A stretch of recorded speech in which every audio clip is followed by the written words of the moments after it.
కాంగ్రెస్ పార్టీలో పదవులకు బేరాలు సాగుతున్నట్లు తెలుస్తోంది. యువజన కాంగ్రెస్ వాట్సాప్ గ్రూప్లో చేసిన చాట్ లీక్ అయినట్లు ఫోటోలు సోషల్ మీడియాలో వైరల్ అవుతున్నాయి.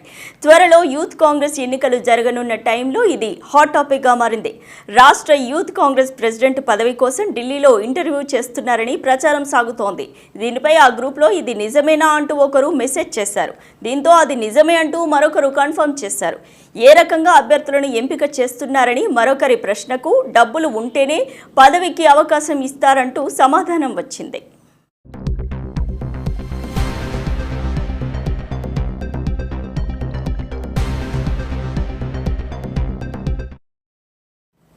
డబ్బులు ఉన్న వాళ్ళకి అవకాశమని ఓ కీలక వ్యక్తి గ్రూప్లో చాట్ చేయడంతో అంతా షాక్ అయ్యారు. పార్టీ కోసం పనిచేసే వాళ్లను కాకుండా ఇలా డబ్బులు ఉన్న వాళ్ళకే ఇస్తామనడం ఏంటని అసహనంతో ఈ గ్రూప్ చాట్ను బయటకు విడుదల చేసినట్లు తెలుస్తోంది. అయితే ఒక్కో పదవికి ఒక్కో రేటు ఉన్నట్లు తెలుస్తోంది. కీలక పోస్టులకు పోటీ చేయాలంటే కూడా రేట్లు ఫిక్స్ చేసి ఉంచినట్లు సమాచారం. స్టేట్ ప్రెసిడెంట్గా పోటీలో ఉండాలంటే 20 లక్షల పైమాటి అని చర్చించుకుంటున్నారు.